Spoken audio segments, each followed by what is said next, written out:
Olá, sou Sinara Lopes, nutricionista, mestre em farmacologia e doutoranda em ciências médicas, ambos pela Universidade Federal do Ceará. E hoje eu estou enviando a aula de contagem de carboidratos conforme combinei com vocês. Espero que aproveitem a aula e aguardem mais assuntos sobre diabetes e nutrição, sempre com embasamento científico de qualidade, porque não adianta apenas as aulas serem embasadas em artigos científicos. Esses artigos devem ser de qualidade, com nível de evidência bom, que tenham sido publicados em revistas com um bom fator de impacto, ok?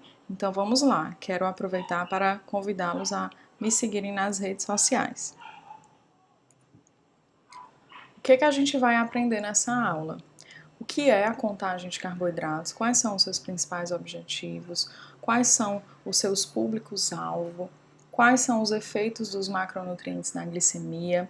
Alimentos que devemos contar os carboidratos, os alimentos que não precisamos contar os carboidratos, principais tipos de insulina, quais os esquemas de tratamento do diabetes, quais os níveis de contagem de carboidratos, né? Existem 3 níveis de contagem de carboidratos. Conceitos importantíssimos para iniciarmos a contagem, como metas glicêmicas, fator sensibilidade, bolos correção e bolos alimentação, e como se dá o uso do índice glicêmico no tratamento nutricional do diabetes. Primeiramente, o que é o método de contagem de carboidratos?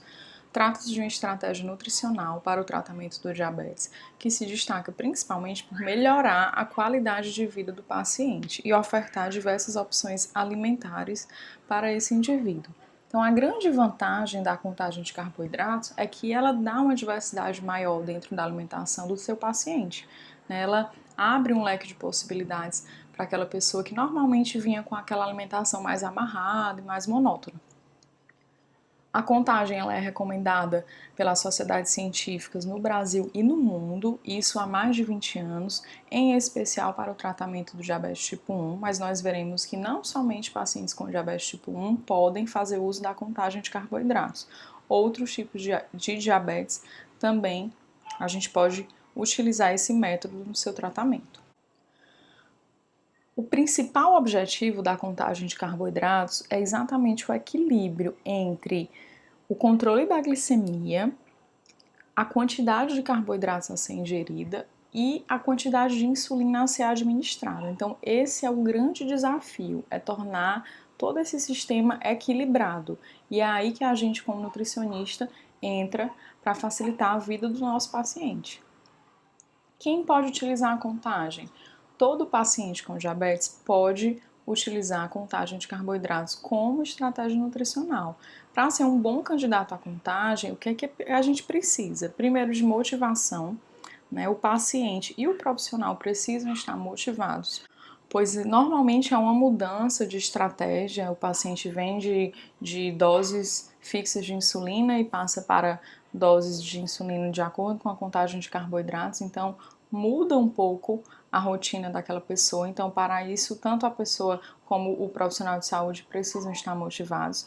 Precisa de disciplina, uma vez que a contagem de carboidratos exige um pouco mais de atenção, exige atenção à rotina alimentar, exige atenção à dose de insulina a ser administrada, a quantidade de carboidratos a ser consumida. Então, essa disciplina ela é fundamental. Um trabalho em equipe, e a Sociedade Brasileira de Diabetes já traz dentro da equipe de saúde o próprio paciente, né? Recomenda-se o autocuidado do paciente para que essa pessoa ela possa controlar melhor as suas glicemias. É importante que o paciente conheça um pouco sobre o diabetes, tenha um bom relacionamento com a sua equipe de saúde e se automonitore. O compromisso também é importantíssimo, principalmente no início, porque a contagem de carboidratos é um método fácil, mas no início ele exige um pouco mais de compromisso por conta dessa mudança de hábito que eu falei anteriormente. Então, esses são 4 pilares importantes para quem quer começar a contagem de carboidratos. Quais os efeitos dos alimentos na glicemia? É importante a gente entender que macronutriente impacta mais ou menos na glicemia do paciente. Então, por exemplo, os carboidratos, quando ingeridos, 100% deles vão ser transformados em glicose. Já as proteínas, cerca de 30 a 60% vão ser transformados em glicose. E os lipídios, 10% dessas gorduras vão ser metabolizadas em glicose. Então, não só o carboidrato vai gerar glicose no sangue do seu paciente, o consumo de proteínas e o consumo de lipídios também. Apesar de que o carboidrato é aquele nutriente que tem o maior efeito sobre a glicemia, e é por isso que ele é aquele que a gente tem mais cuidado, que a gente fala mais desse macronutriente no tratamento do diabetes.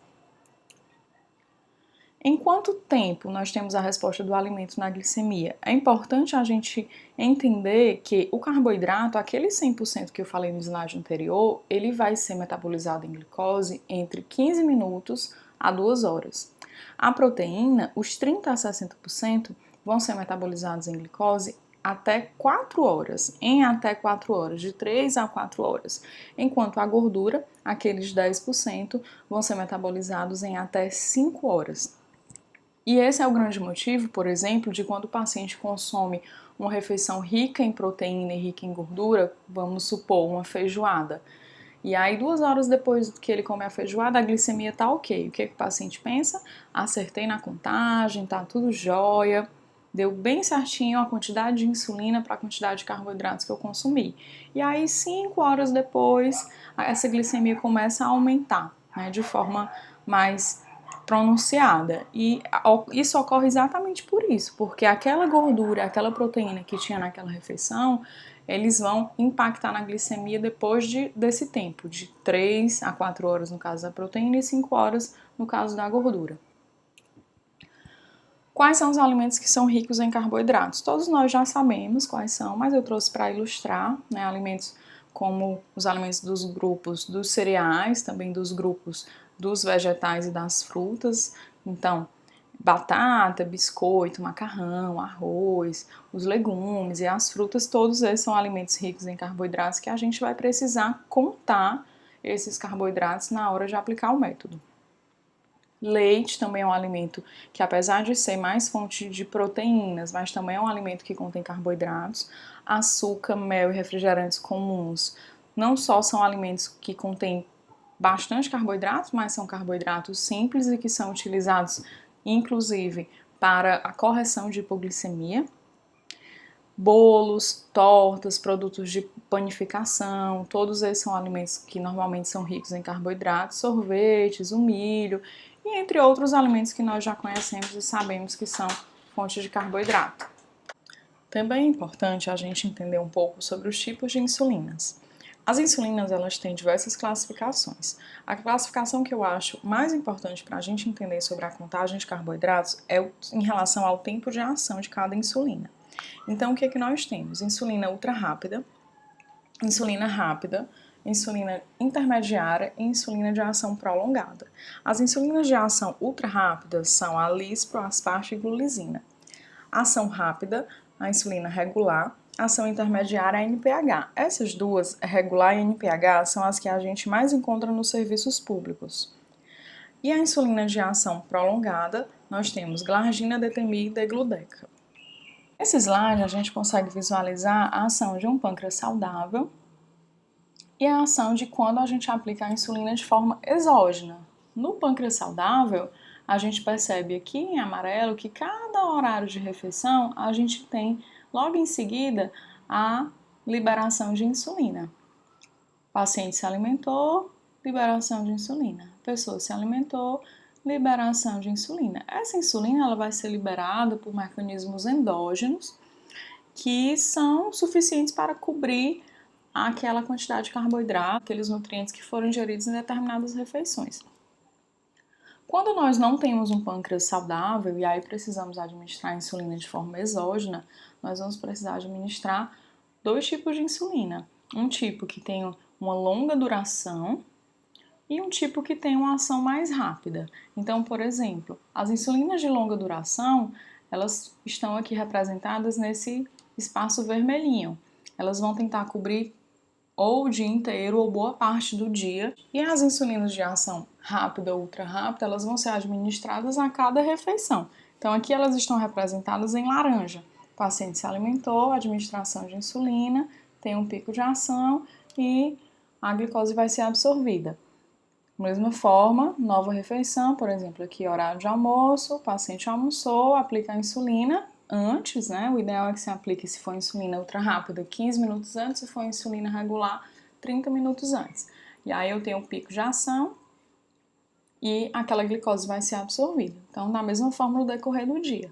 Né? Quando nós não temos um pâncreas saudável atuante, a ideia é mimetizar a ação desse pâncreas, é imitar a ação desse pâncreas. Insulinas de ação ultra rápida. Temos aspartilíspero e glulisina, como eu falei 2 slides atrás, e o início de ação dessas insulinas é de 5 a 15 minutos. O pico de ação de meia hora a 2 horas e a duração do efeito terapêutico delas é de 3 a 5 horas. Isso aqui é muito importante para quem faz contagem de carboidratos. Esse início de ação tem 5 a 10 minutos, isso aqui vai estar lá na bula da insulina. Mas na prática, o que a gente vê? Que o ideal é administrar a insulina ultra rápida realmente 15 minutos antes de se alimentar. Essa administração 15 minutos antes de se alimentar, ela é mais eficaz quando se trata de cobrir a quantidade de carboidratos daquela refeição.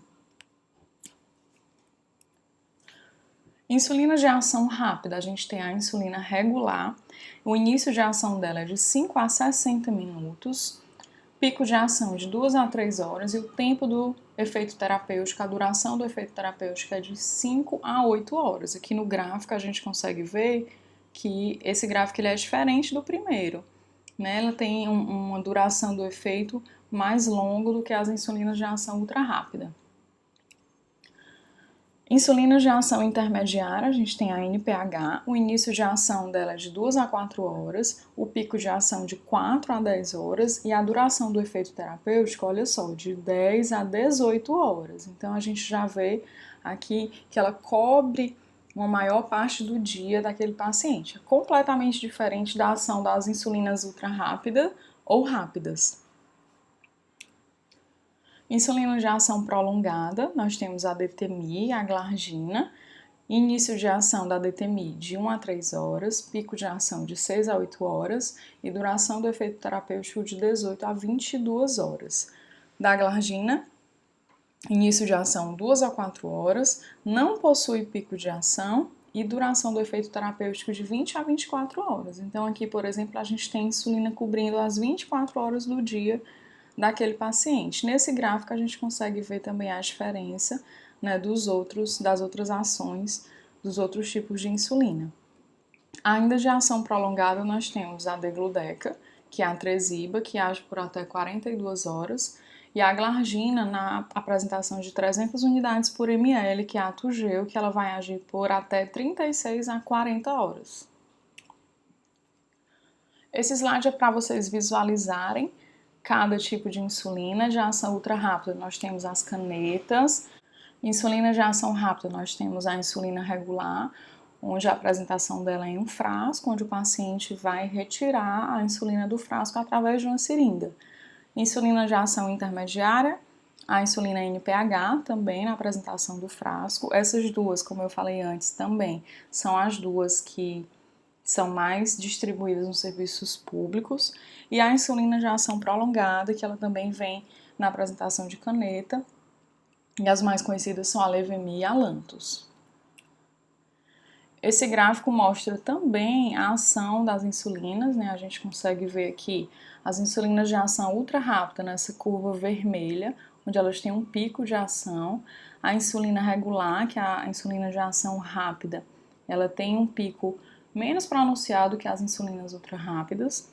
A insulina NPH, que é a de ação prolongada, a gente tem aqui a ação dela realmente mais prolongada, e as insulinas de ação mais lenta, insulinas ultralentas, a gente tem a DTMI, a glargina aqui em roxo, a degludeca, a gente vê aqui a diferença da curva azul, por exemplo, para as outras curvas, e a Tugel, que também tem uma duração de efeito bem maior do que as outras insulinas.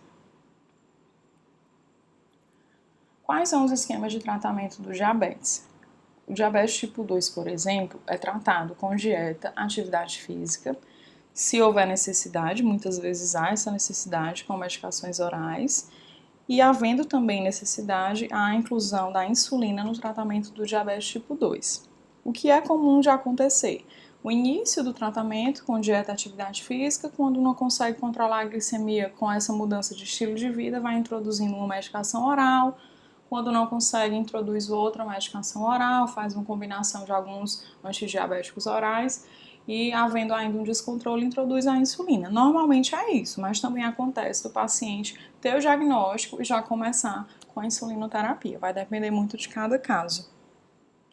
No caso do diabetes tipo 2, a contagem de carboidratos ela pode acontecer, mas ela é a contagem no nível primário. É uma contagem que é mais rígida, onde a gente não tem tanta flexibilidade nos horários e nas quantidades de carboidratos de cada refeição.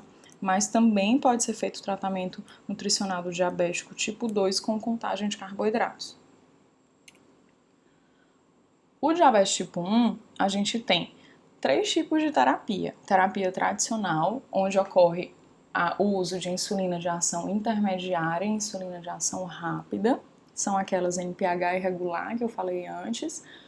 A terapia de múltiplas doses ou terapia intensiva, onde a aplicação de insulina ultralenta ou intermediária e insulina ultra rápida, que são aquelas das canetinhas. E a terapia de bomba de insulina, onde só há o uso de insulina ultra rápida. No caso da contagem de carboidratos, a gente aplica o nível primário aqui, também na terapia tradicional do diabetes tipo 1, mesmo sendo paciente com diabetes tipo 1, se ele utilizar as insulinas em pH irregular, a gente vai precisar aplicar também esquemas mais rígidos, uma vez que o esquema de insulinoterapia deles vai ser mais rígido, né? Vão ter horários específicos para a aplicação daquela insulina. E aí a alimentação vai ter que seguir esse ritmo também. E o nível secundário e o nível avançado a gente vai usar nessas duas opções aqui, que é a terapia de múltiplas doses ou intensiva e a terapia de bomba de insulina.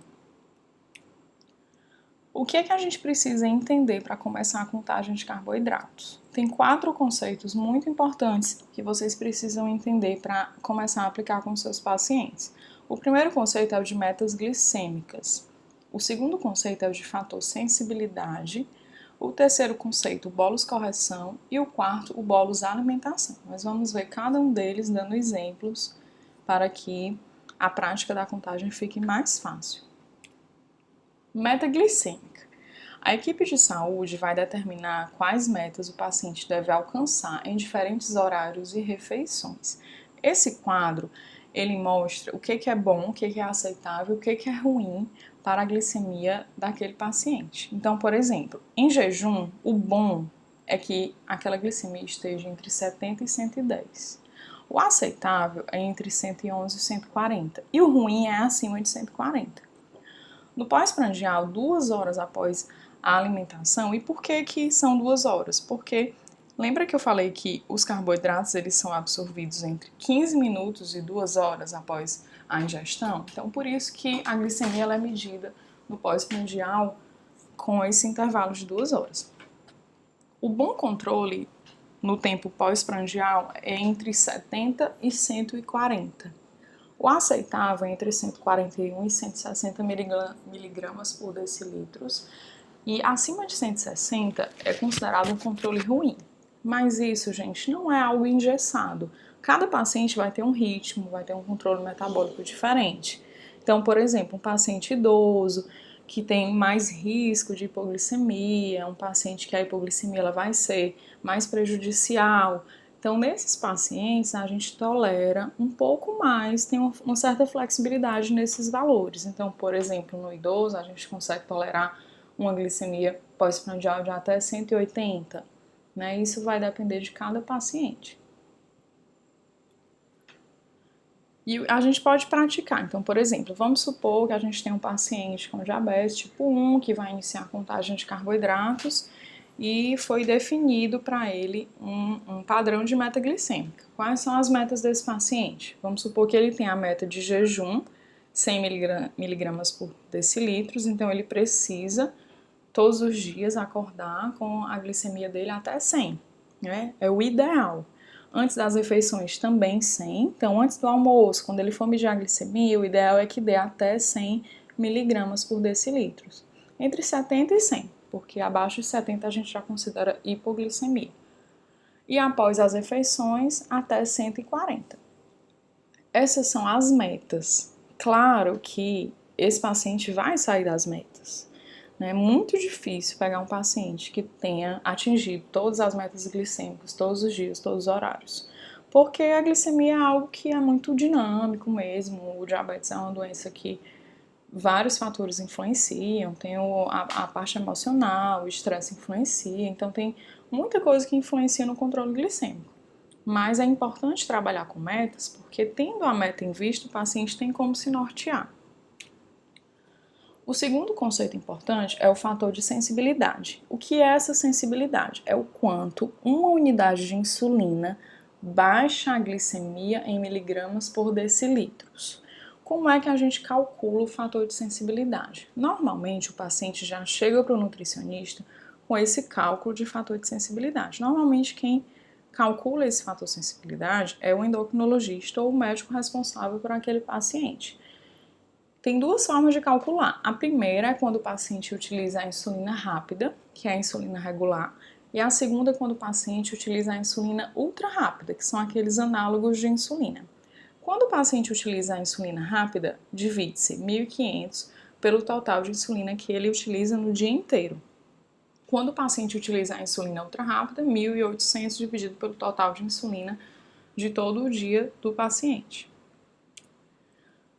Por exemplo, suponha que uma pessoa utilize 20 unidades de insulina lenta e 15 unidades de insulina ultra rápida por dia.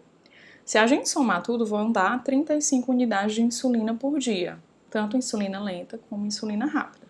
Isso é importante frisar, porque pode haver de as pessoas contarem apenas as unidades de insulina rápida, mas o cálculo ele deve ser feito contando unidades de insulina lenta e insulina rápida. Então, nesse caso específico, ficam 1.800 dividido por 35, que dá igual a 51. O que é que esse número 51 significa? Significa que uma unidade de insulina ultra rápida vai baixar 51 miligramas por decilitros da glicemia daquele paciente. É isso que a sensibilidade significa. Vamos supor que um outro paciente tenha uma dose de insulina lenta igual a 30 unidades e a insulina ultra rápida ele aplica 8 unidades durante o dia inteiro. São 38 unidades. Qual é a fórmula que eu vou aplicar? 1.800, porque ele está utilizando a insulina ultra rápida e não a insulina rápida. Se fosse a insulina rápida, seria 1.500 dividido pelo total. Então, nesse caso, são 1.800 dividido por 38, que dão 47,3. Significa que uma unidade de insulina ultra rápida baixa a glicemia em 47,3 miligramas por decilitros. Esse conceito também não é um conceito engessado. Já aconteceu comigo de eu calcular direitinho o fator sensibilidade e na prática não funcionar. Então, qual é a melhor forma da gente fazer? Observar a resposta do paciente, em primeiro lugar, e em segundo lugar, trabalhar em equipe, conversar com o médico que está acompanhando aquele paciente, entrar em contato. Muitas vezes eu ligo para o médico e digo, olha, eu estou acompanhando o fulano de tal e eu gostaria de saber como foi que você determinou o fator sensibilidade, os outros conceitos que a gente ainda vai falar nessa aula. Então, esse contato com o endocrinologista, ele é muito importante. O terceiro conceito é o conceito de bolos correção ou fator de correção. E o que é isso? É a quantidade a mais de insulina. Por que a mais? Porque é a quantidade além daquela referente aos carboidratos que aquele paciente vai consumir na próxima refeição. Então, essa quantidade a mais, ela deve ser aplicada para a correção de hipoglicemia. Correção de glicemia. O bônus correção é igual à glicemia do momento menos a glicemia, que é considerada como meta, dividido pela sensibilidade do paciente.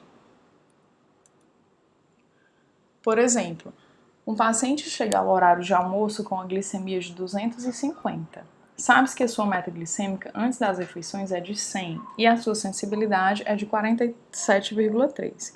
Quanto de insulina deve ser administrado para correção? Vamos lá, o bolus correção é a insulina do momento, o DX do momento, menos a meta dividido pela sensibilidade. Então, esse paciente ele chegou ao almoço com uma hiperglicemia, com a glicemia de 250, e a meta dele é de 100. Então, o que é que eu preciso fazer? Eu preciso reduzir esses 250 para 100. E aí eu vou diminuir 250 de 100, dividir por 47,3 e eu vou conseguir 3,1 unidades. O que é que eu vou fazer com essas 3,1 unidades? Primeiro eu vou arredondar para 3, porque normalmente as canetas elas não conseguem fracionar nessa casa decimal. Então, se eu tenho 3,1, eu arredondo para 3. E essas 3 unidades de insulina elas vão ser administradas exclusivamente para correção. Somando isso, eu vou ter que adicionar a quantidade de insulina necessária para cobrir os carboidratos dessa refeição. E aí a gente pode falar de bolus alimentar, que é exatamente a quantidade de insulina ultra rápida necessária para cobrir os gramas de carboidratos de uma refeição. Existe uma regra geral, mas que também não é uma regra rígida, imutável, mas normalmente se começa com 1 unidade de insulina para cada 15 gramas de carboidrato, normalmente com adultos. Com crianças é diferente, a gente começa com 1 para 20 ou 1 para 30, dependendo da criança. Então, no geral, é 1 para 15 para adultos. Por exemplo, o seu paciente vai lanchar uma maçã pequena, e essa maçã pequena tem 15 gramas de carboidratos. Então, nesse caso, seria necessária 1 unidade de insulina ultra rápida para cobrir os 15 gramas de carboidratos daquela maçã. O bolus para a alimentação ele é individual e ele pode variar ao longo do dia. Isso é importantíssimo.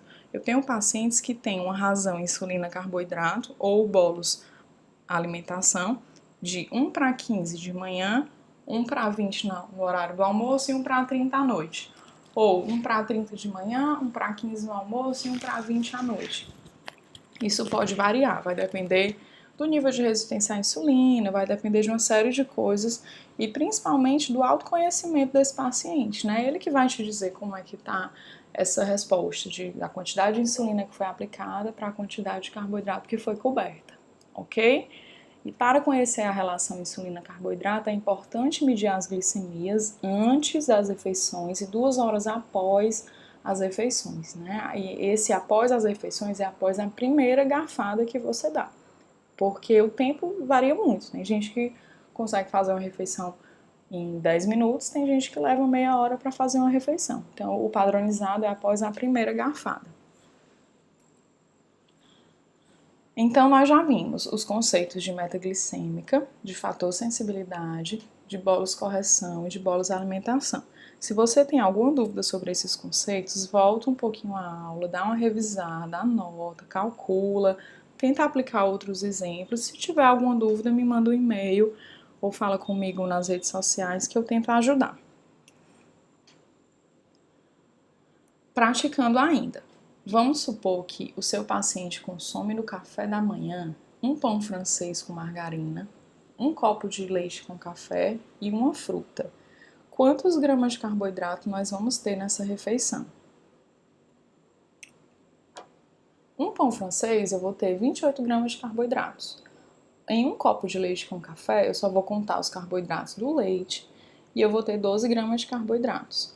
E uma fruta, que a gente considerou aqui meio mamão papaya, tem 13 gramas de carboidratos, totalizando 53 gramas de carboidratos. Quanto de insulina eu vou aplicar? Vai depender da razão insulina-carboidrato desse paciente, vai depender também se ele chegou a essa refeição, como é o café da manhã, vai depender de como está a glicemia de jejum dele. Se ele está com glicemia de jejum elevada, ele vai precisar corrigir para depois aplicar a quantidade de insulina necessária para os carboidratos dessa refeição. E onde eu consigo essa quantidade de carboidratos padronizada, né, para que o paciente possa se orientar, por exemplo, quantos gramas de carboidrato tem naquela maçã, daquele exemplo que a gente deu agora há pouco. O ideal é consultar um manual de contagem de carboidratos em paralelo com os rótulos dos alimentos. O manual de contagem que a gente tem oficialmente é o manual de contagem da Sociedade Brasileira de Diabetes. Então, o que eu aconselho? Pegar o manual da contagem, o manual de contagem da Sociedade Brasileira de Diabetes como base.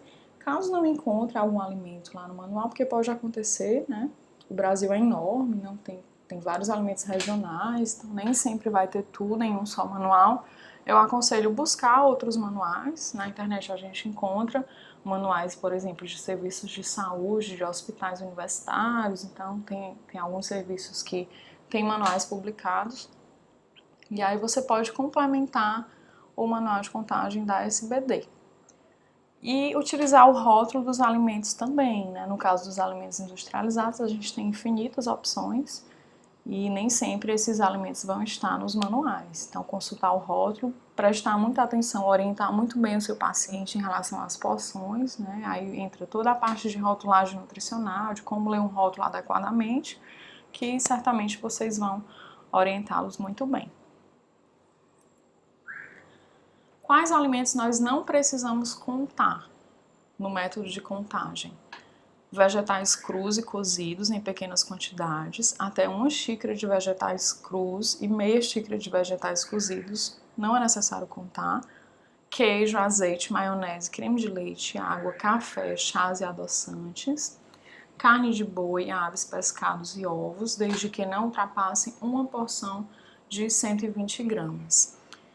O que acontece? Em relação aos alimentos mais proteicos, a gente precisa orientar para os nossos pacientes que devem consumir porções pequenas, né, até 120 gramas, para que esses alimentos não impactem negativamente na glicemia, uma vez que a gente viu que tanto proteínas como lipídios também impactam na glicemia, mesmo que mais tardiamente.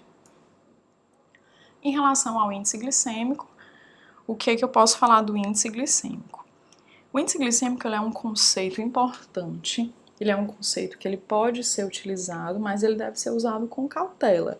Isso porque não tem estudos científicos suficientes que tornem o índice glicêmico uma terapia nível A de evidência. Então, ele pode ser usado como uma terapia coadjuvante. É aquilo que a gente tem sempre em mente, que a gente considera, mas não é a primeira escolha. O índice glicêmico dos alimentos ele varia muito, ele varia de acordo com a maturação dos alimentos, ele varia de acordo com o solo que ele foi cultivado e varia também devido às variações intra-individuais e interindividuais também. Então, por exemplo, posso ter 2 pacientes com o mesmo tempo de diagnóstico de diabetes e os 2 consomem o mesmo alimento e um responde de uma forma diferente do outro, né? Então, isso pode e acontece demais. A resposta glicêmica ela é diferente para cada pessoa e para cada alimento. Embora as dietas com baixo índice glicêmico possam reduzir a resposta glicêmica em situações pós-prandiais, os estudos a longo prazo não têm confirmado essa hipótese. Assim, a monitorização da glicemia ainda é considerado um guia eficaz para identificar as respostas específicas de cada alimento sobre a glicemia e para cada pessoa. Então, o mais importante é cada pessoa se conhecer, cada paciente ter esse autocuidado, né? A gente precisa incentivar esse autocuidado, incentivar a monitorização glicêmica. A pessoa deve estudar o que comeu, como foi que aquele alimento impactou na sua glicemia e tudo isso ser repassado na hora da consulta, ok? Então o índice glicêmico pode ser utilizado, mas ele não deve ser utilizado isoladamente. E para finalizar, gente, eu queria terminar com esse slide, dizendo que a contagem de carboidratos ela deve ser inserida no contexto de uma alimentação saudável. E os carboidratos eles devem ser provenientes de frutas, vegetais e grãos integrais. O que eu vejo muito? O paciente chega no meu consultório indicado para contagem de carboidratos, mas ele chega com a alimentação completamente errada, completamente desregrada. O que eu faço muitas vezes? Eu atendo o paciente, eu não faço contagem no primeiro momento. Primeiro eu vou estudar como está a alimentação dele, vou orientar uma alimentação mais equilibrada e mais saudável para depois de algumas semanas, 2 semanas, 3 ou 1 mês, a gente começar a contagem de carboidratos. Isso porque se ele começa a contagem com alimentação completamente desregrada, comendo muito fast food, comendo poucos vegetais, poucas frutas e etc. Primeiro que eu não estimulo a alimentação saudável, porque com a contagem ele vai ter uma flexibilidade muito maior, então ele vai querer comer muito mais alimentos dentro daquele hábito que ele já tinha.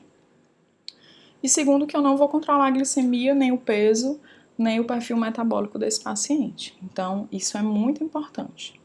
Alguns nutricionistas deixam de usar a contagem de carboidrato porque acreditam que o paciente vai engordar, que o paciente vai ter um descontrole metabólico. E isso pode ser verdade sim, mas esse não pode ser um motivo para a gente excluir a contagem de carboidratos da nossa conduta.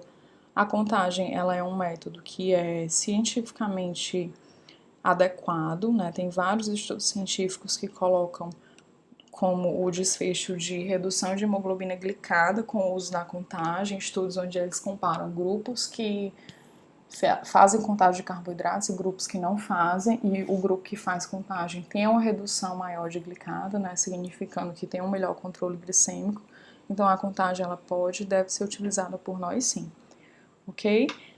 Em caso de dúvidas, vocês entrem em contato comigo que eu responderei com a maior alegria. Obrigada pela atenção e até a próxima aula.